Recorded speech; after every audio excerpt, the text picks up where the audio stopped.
এবার নীলুর সঙ্গে পরকীয়ায় জড়াবে অনির্বাণ। বরের কেচ্ছা দেখে এবার কি করবে রায়? জি বাংলার মিঠি ঝোড়া শুরুর দিকে টিআরপি তালিকায় জায়গা পেলেও সময়ের সঙ্গে সঙ্গে স্লট হারিয়েছে এই মেগা। এদিকে রায় ও অনির্বাণের ভুল বোঝাবুঝি দেখতে দেখতে হাঁপিয়ে উঠেছে দর্শক। ধারাবাহিকের নতুন প্রোমো দেখে এবার মাথা ঘুরে গেল দর্শকদের। মা হতে চলেছে রায়, কিন্তু তার ক্ষতি করার জন্য ষড়যন্ত্র করে রায়ের বাড়িতে তাকে দেখাশোনা করতে আসে নীলু। কিন্তু প্রোমোতে দেখা যাচ্ছে পাখা মুছতে মুছতে অনির্বাণের কোলে পড়ে যায় নীলু।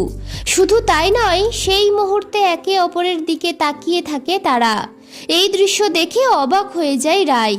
এবার কি তাহলে রায়কে ছেড়ে নীলু অনির্বাণের মধ্যে সম্পর্ক শুরু হবে? যদিও এই প্রোমো আসতেই বেজায় চটেছেন দর্শক। আপনাদের কেমন লাগে জি বাংলার মিঠি ঝোড়া? কমেন্ট করে জানান। টেলিপাড়ার এমনই আরও আপডেট পেতে চ্যানেলটি সাবস্ক্রাইব করে সঙ্গে থাকুন।